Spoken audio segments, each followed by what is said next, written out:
Hey, what's going on, folks? Bonfire Fishing here. So before I get started, guys, make sure you guys go press that subscribe button. And make sure you don't forget to press that notifications bell as well. And don't forget to like. That'll be amazing. Amazing, I say amazing. So anyways, for this video, doing the Academy Lure Fishing Challenge, part 3. The third part out of the 3 parts. And in this video, my main lure is the Bitsy bug that I did not include in the first or the second part. So anyways, I'm out at Maryville doing some fishing. I only have about a half hour to do some fishing, so I hurried and made a quick run down the bank. And it didn't turn out very bad. You guys need to stay tuned and watch till the end. But anyways, let's get into some fishing. Okay, so before we go fishing, I forgot, in this video there's a lot of tips. So this is like a big tip video, so make sure you guys stay tuned so you guys won't miss any of the tips to help you catch some fish with some jigs, mainly the Bitsy bug. Alrighty guys, so I only got about 15-20 minutes to do some fishing, so I got to crawl out. This one's the Bitsy bug this time. Made sure I did not forget it, but I'm here at Maryville today for part number 2, of course.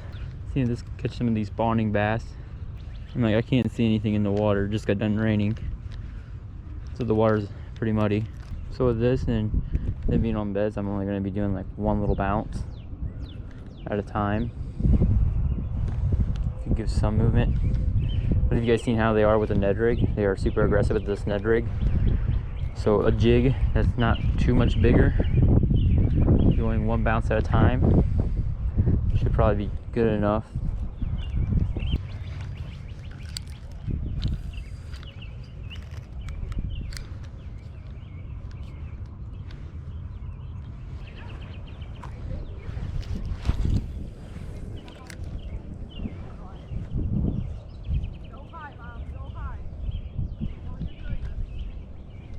Sorry about the wind, guys. Okay, I'm at one of the hot spots. Oh, was that a big frog that's showing up right here on in the grass? I don't know what it was. Could have been a big frog, is what my guess is.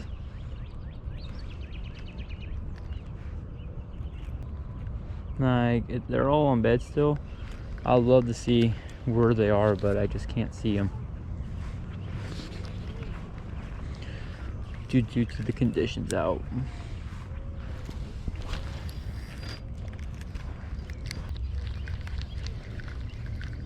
Oh guys, I got him. Oh, he came off. I was reeling that thing in and he ate it. He ate it on the reeling. Was that a crappie? My God, I think that might have been a crappie. The thing was too white. So that was crazy. I was reeling this thing in and there was a fish on it. Oh dude, that was wild. I was not expecting it. I thought I was getting held up in grass. Now I had a fish on there. It was either a very white bass or a crappie. One of those two. Very unexpected. Very, very unexpected.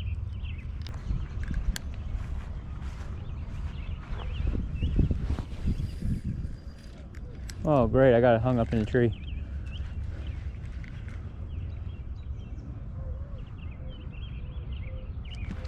Got it. I got it hung up on the smallest limb, or the lowest down limb.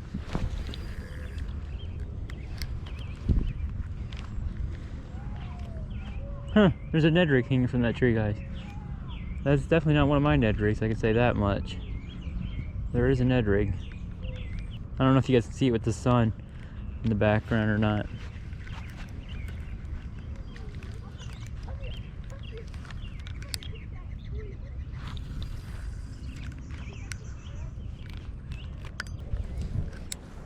Oh, there's something just right up here.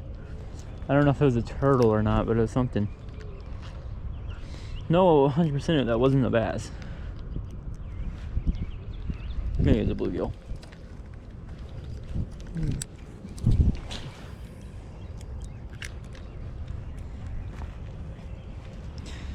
Oh, there's a Cinco down here.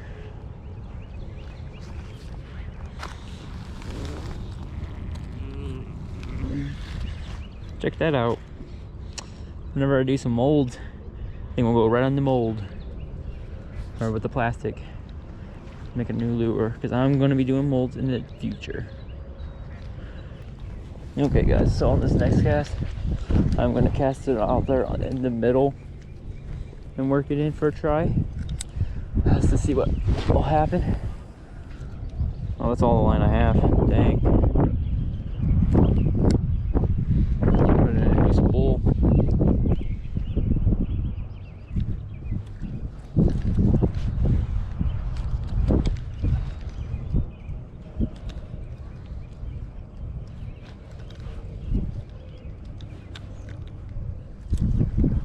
Wait, did my lure come off?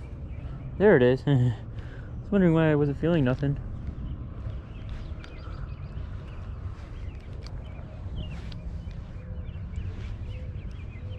So when I bounce this, I'm bouncing at about a half foot.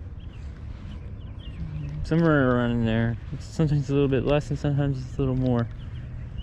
But I have a foot bounce on the jig.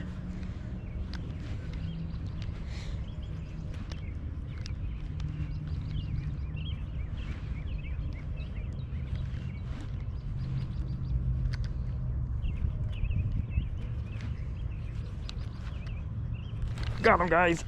Yep, I felt him. I felt him hit.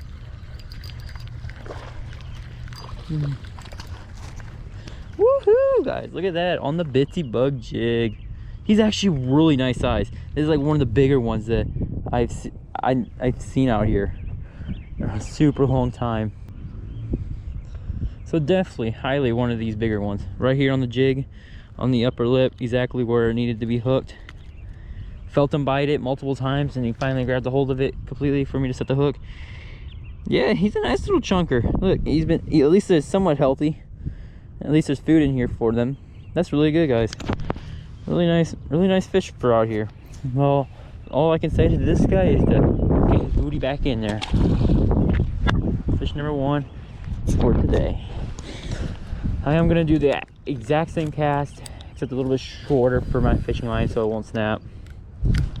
Basically back out there in the middle, because there's always a possibility they're out there a little bit. So when I was fishing super shallow at the beginning, they might be out a bit more to where I was not reaching them. But all I was doing, guys, was about a half a foot bounce in the rod tip. That's what I do recommend with the jig during this time, or basically any time when the fish aren't biting. Is that another one? Ooh, I thought I might have had another one there, but that was probably that grass.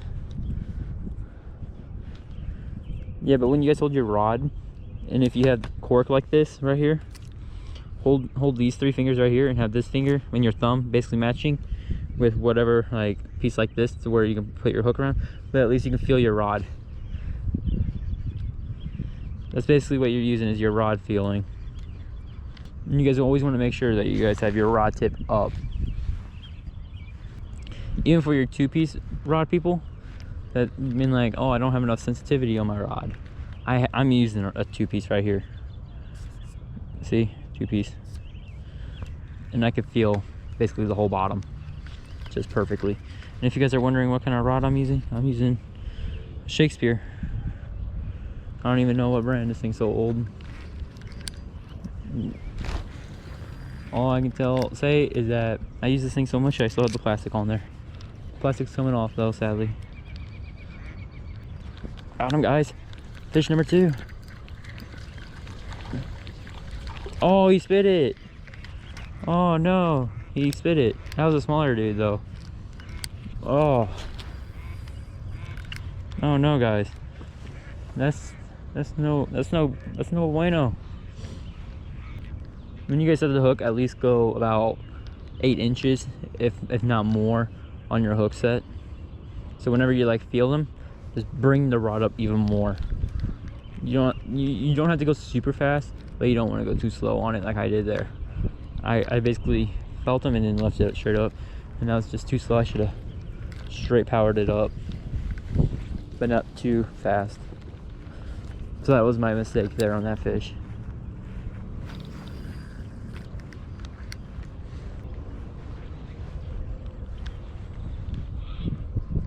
when you're throwing this jig, you definitely want to look for cover like this stuff like he was in, and when I'm about to fish up ahead, because a lot of times bass will hide in cover, and a jig is a perfect lure to force them out of that cover. Oh, there's a bass right here. He's swimming. He's a little dude. So here's a good way of doing some bed fishing right here. There's a small little boy, but I'm gonna flip right behind him, let it sink down, go 1 bounce, 2 bounce. Oh, there we go. Oh, he spit it, guys. He spit it. He spit it. He spit it. He spit it. He spit it. He spit it. Oh crap! I don't know if he's gonna bite again. No, his little bass just cruising there, but he hit it on the 3rd bounce when I was about to say slow it down, and I just felt him bite. I didn't even move my rod at all, and he was immediately at it. Ooh, I don't even know if that was a bed or not. He was just cruising. Oh crap, I'm happy I seen that, dude. That means I lost 3 fish already today. But you guys also got to think that these fish are smaller and harder to hook on a jig. Yeah, but just giving it some bounces is all it takes. 1 bounce during this time. I would not go for 2, but it's totally up to you depending on your water depth. Maybe if it was pretty deep, I might consider it into 2 bounces, but because this place is pretty shallow, I'm just gonna do 1 bounce. Alrighty, I'm gonna start working my way back with occasional casts. Not every single spot again, but every once in a while. I do highly recommend that you just cast once in every spot while working your way back. If you're not doing 1 whole circle around the lake, if you're only doing a partial piece, like I'm only doing the back side, that's all I recommend, is just going 1 way completely. Make sure you cover the whole thing, and then on your way back, hit the hot spots to where you lost fish. A lot of times the fish will return there during this time, and you'll have a high chance into receiving another bite, if not a new bite. Like I received one over here, so I'm going to try this again. But when you do this on your way back, half the time you're making a new angle. Like I was casting this way, this time I'm casting this way. Alrighty guys, I hope you guys enjoyed that video. So I caught 1, I lost a few others, but you guys seen how I was trying to bed fish? Yeah, use that as a technique to help you guys out. That's what I'm here for, is to help you guys, provide you guys with tips. Like I gave you a bunch of tips to how to use the Bitsy bug, like giving it the 1 bounce or the 2 bounces, like with the Ned rig. Like any of the videos that you guys watch, half the time has a tip in it. 95% of my videos have tips. The only ones that really don't have tips are my like where I'm sitting here and doing nothing except just sitting here and maybe unboxing some lures and stuff like that. That's like the only time I really don't have many tips. But when I'm out fishing, I'm always providing you guys tips. But if you guys enjoy this video, make sure you guys press that like button, subscribe, notifications bell right now. Woo! Anyways, you guys have a fantastic day.